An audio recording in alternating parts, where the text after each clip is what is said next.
শুভ সকাল আমার প্রিয় বন্ধুরা, তোমরা সবাই কেমন আছো? আশা করছি তোমরা সবাই খুব ভালো আছো।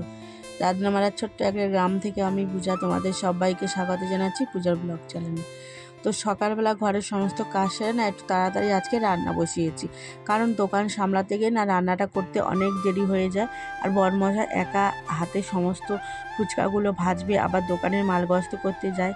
তো এখন প্রচণ্ড গরমও পড়েছে, তো ভাবলাম, তো আজকের ফ্রিজে কোনো মাছও নেই, তো ভাবলাম পটল রয়েছে, পটল দিয়ে আর বিউলির ডালের বড় বড় বড়ি রয়েছে, সেটা দিয়ে একটু মাখা মাখা মতো তরকারি বানাবো, একটু ডাল বানাবো উচ্ছে দিয়ে। তো দুটো উচ্ছে ছিল, সেটাও কেটে নিয়েছি। তো এখানে দেখো পেঁয়াজ, আদা, রসুন, টমেটো দিয়ে ভালো করে আমি পটল আলুটা কষিয়ে নিয়েছি। তো কষানোর আগে আমি পটল আর আলুটা আলাদাভাবে ভেজে নিয়েছিলাম। তো দেখো ডালের বড়ি দিয়েই বানাচ্ছি। তো আমার এই বিউলির ডালের বড়িটা পছন্দ হয় না, আমার খেতে খুব একটা ভালো লাগে না, কিন্তু আমার ওই খেসারির ডালের বড়িটা খেতে কিন্তু বেশ ভালো লাগে। তো যাই হোক, বিউলির ডালের বড় বড় বড়ি অনেকগুলোই রয়ে গিয়েছে ঘরে, তো সেগুলো আর রান্না করা হচ্ছিল না বলে তো আজকে অল্প করেই রান্না করছি। তো বড়িগুলো আমি আগেই ভেজে নিয়েছি, সেটা ভিডিও করতে পারিনি। তো কারণ তোমরা তো সবই জানো, দোকান সামলে না যখন আমি ভিডিও করতে বসবো তখনই দোকানে কাস্টমার দু একটা করে আসতেই থাকে। তো দোকানে খুব একটা বিক্রি না হলেও টুকটাক বিড়ি পান তো থাকে না, বিড়ি লজেন্স এগুলো কিন্তু টুকটাক বিক্রি হয় 2 টাকা 3 টাকা। তো বারবার কিন্তু উঠেও মাল দিতে হয়, এর জন্যই আমার একটু সমস্যা হয়ে ওঠে। তো দেখো তারপরে রান্না কমপ্লিট হয়ে গিয়েছে। এখন ভাবলাম তো দুটো ডিম ভাজা করে নিই। তো দুটো ডিম বলতে দোকানে ডিম এনেছিল, ডিমগুলো ভেঙে গিয়েছিল, তো এর জন্য দুটোই আমি ভেজে নিচ্ছি। আর দুটো মানে সিদ্ধ দিয়ে দিয়েছিলাম ভাতের মধ্যে। তো মেয়ের জন্য আর বরমশাইয়ের জন্য, বরমশাইও সিদ্ধ ডিম পছন্দ করে, আর মেয়েটাও ভাজার থেকে সিদ্ধ ডিম বেশি পছন্দ করে। তো আমি যেটা ভেজে নিচ্ছি সেটাই কিন্তু আমি তো 2 পিস মতো করে নেবো, অর্ধেক মেয়েকে দেবো আর অর্ধেক কিন্তু আমি খাবো। এই ভাজা ডিমটা আমার ভীষণ প্রিয়, সিদ্ধ আমি কিন্তু তেমন একটা খেতে পছন্দ করি না। তো ডিমটা ভাজছি, একদম অল্প তেলে ভাজছি, একদম হালকা করে ভাজছি। তো আমার আবার ডিম ভাজা এরকম একটু লাল লাল না হলে কিন্তু ভালো লাগে না। কিন্তু দেখো একদম শুকনো কড়ার মধ্যে ডিমটা ভাজছি, সামান্য তেল দিয়েছিলাম।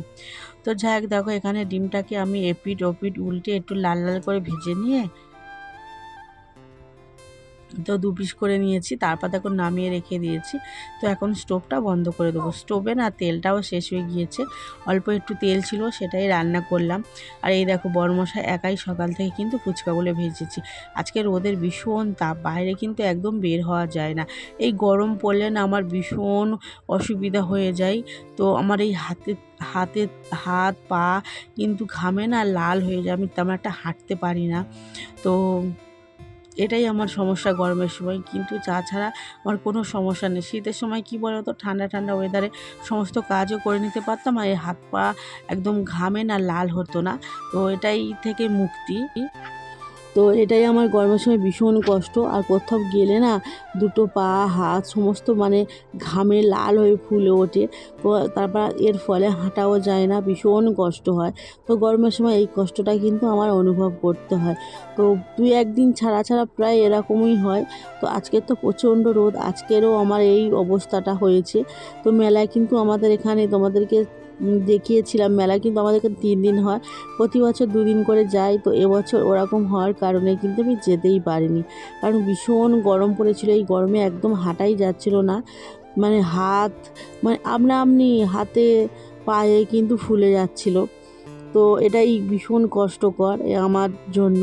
তো দেখো, তো ওই বাড়িতে কিন্তু পুজোটা দিয়ে দিলাম, জামাকাপড়ে কেচে নিলাম। আর এই দেখো মা আমার জন্য মৌরলা মাছের ঝাল করে পাঠিয়েছে, আর এটা হলো ডাঁটা একটা সবজিদের তরকারি, তো আর শাক ভাজা। তো আমরা তো দেখলে পরলার তরকারি রান্না করেছি আর ডাল, ওটাই দিয়ে খাওয়া হয়ে গিয়েছে। বরমশাই সকালে বাজারে গিয়েছিল, তো একটা তরমুজ এনেছিল। তো তরমুজটা খুব একটা মানে ভেতরে লাল ভাবটা অল্প আছে, আর বেশি যেন খোলা খোলা মতো। তো যাই হোক, কিন্তু তরমুজটা ভীষণ মিষ্টি ছিল। তো 30 টাকা নিয়েছিল, বেশি দাম হয়নি। সাইজে ছোট ছিল, তার জন্য দামেও কমে হয়ে গিয়েছে। তো বরমশাই দেখো আজকে 2-3 রকমের ফল এনেছিল, যেমন তরমুজ, শসা, পেয়ারা আর হচ্ছে সবেদা। সবেদাটা মেয়ের পছন্দ আর তরমুজটা হচ্ছে বরমশাইয়ের পছন্দ। আর আমার দেখো এই পেয়ারা, তো পেয়ারাটা আমার খেতে ভীষণ ভালো লাগে। তো তার জন্য দেখো পেয়ারাটা এনেছি। আর পেয়ারাটা মানে দুটো এনেছিল, এখানে না পেয়ারা 100 টাকা করে কিলো। তো দুটোই এনেছিল, তো একটা কেটেছিলাম, তো মেয়েকে দিয়ে দিলাম, বরমশাইকে দিলাম, সবাই মিলে ভাগ করে খেয়ে তো একটু রেস্ট নিয়েছিলাম। তারপর দেখো বরমশাই ফুচকা নিয়ে তো বের হবে, তো সামনের পাড়ায় অনুষ্ঠান আছে, তার জন্য আমি দেখো এখন হাঁটা পথে রাস্তা ধরে, যেহেতু আমি হাঁটতে যাই বিকেলবেলা, তো চলে যাচ্ছি মানে কেরোসিন তেল আনার জন্য। তো কোনো ছোট ব্যাগ পাইনি, তার জন্য ছোট প্লাস্টিকটা নিয়ে যাচ্ছি। তো 1 লিটার তেল নেব। তো এই দেখো যে রাস্তার ধার থেকে মানে হাঁটা পথ, ওই যে সামনে মাঠ আর তার উপর থেকে দেখো ঢালাই ফেলা রাস্তা, তো রাস্তাটা ভীষণ ভালো। তো ওই পথ দিয়ে দেখো হেঁটে হেঁটেই যাচ্ছি, আর আমি মুখেই কথা বলে যাচ্ছিলাম, কারণ ওই যে আমাদের সামনে ওখানে পুজো হচ্ছে, তার জন্য গান বাজছিল। এর জন্য আমি আমার এই ভয়েসটাকে আমি কেটে দিয়ে আমি কিন্তু মুখে ভয়েস দিয়েছি। আর এই দেখো রোডের ওপরে উঠে গিয়েছি, সামনেই দোকান। তো এই দোকানটায় কিন্তু কেরোসিন তেল, তারপর বাইকের তেল, এগুলো কিন্তু বিক্রি হয় এই দোকানটায়। এই দোকানে ক্যাডবেরি আইসক্রিম, টক দই সমস্ত কিছু কিন্তু এখানে পাওয়া যায়, আবার কেরোসিনও বিক্রি হয়। তো দেখতে পাচ্ছ ওই ভেতরে তেল দিচ্ছে। আর আমি তোমাদের দেখো দোকানটা দেখাচ্ছি, সব রকমের কিন্তু খাবার দাবার থেকে শুরু করে রয়েছে। 1 লিটার তেল নেওয়া হয়ে গিয়েছে। তো হেঁটে হেঁটে দেখো বাড়ি আসছি। তো বাড়ি এসে দোকানটা খুললাম, আর খুলে এসে দেখো আগে পাখাটা চালিয়ে কিন্তু কিছুক্ষণ আমি পাখার হাওয়ায় বসিয়েছি, কারণ ভীষণ গরম পড়েছে আজকে। আর আমি জানো তো আমাদের সামনের পাড়ায় না যাত্রা হবে, তো আমি ভেবেছি এবছর যাত্রা শুনতে যাব। তো আমাদের গ্রামে থেকে অনেক লোক গিয়েছে, আর আমি কিন্তু রাস্তার ধারে রেডি হয়ে বসেছিলাম কে যাবে। তো তাদের সাথে যাওয়ার জন্য আমি দেখো একটা সঙ্গীও করে নিয়েছি, তো তাদের সাথে এসেছিলাম। আর বরমশাই বলেছিল আমি এখানে ফুচকা বিক্রি করব, তো তুমি আসলে একসাথে বাড়ি যাব। তো তার জন্য এসেছি, ওই 10:30টার সময় এসেছি। আর এই দেখো এখানে চণ্ডী পুজো হয়, তো তার উপলক্ষে এখানে ফাংশান যাত্রা হয়। অনেক বছর আগে এসেছিলাম, মানে 10 বছর আগে এসেছিলাম। বিয়ের পর কোনো দিনই আসিনি এখানে যাত্রা শুনতে, কারণ আসতে দেয়নি বাড়ি থেকে, শ্বশুর বাড়ি থেকে। তো এবছর দেখো মেয়েকে রেখে দিয়ে এসেছি মায়ের কাছে, মেয়েকে নিয়ে আসিনি, যেহেতু বাগানের ভেতর থেকে রাস্তা, তো সেখান থেকে আসতে হয়, অনেক রাত হয়ে যাবে যাত্রা শুনে বাড়ি যেতে। তো এর জন্য মেয়েকে মাদের কাছে রেখে দিয়ে এসেছি, আর আমি একা এসেছিলাম আমাদের গ্রামের লোকেদের সাথে। তো তাদের সাথে যাব না, বরমশাইয়ের সাথে বাড়ি যাব।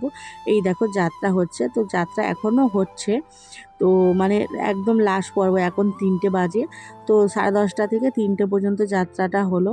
তো দেখো আমি এখন উঠে গিয়েছি, যেহেতু যাত্রাটা শেষ হলেই সবাই কিন্তু উঠে যাবে হুড়মুড় করে। তো আমাদের যেহেতু ওই ফুচকার সাইকেল আছে, তো সেগুলো নিয়ে যাব, এর জন্য আগে একটু বেরিয়ে যাচ্ছি। তো বরমশাই বলছিল কিছু খাওয়ার জন্য, আমি খাইনি। তো ভিডিওটা কেমন লাগলো তোমরা কিন্তু অবশ্যই জানো। এখানেই শেষ করছি, টাটা বাই বাই।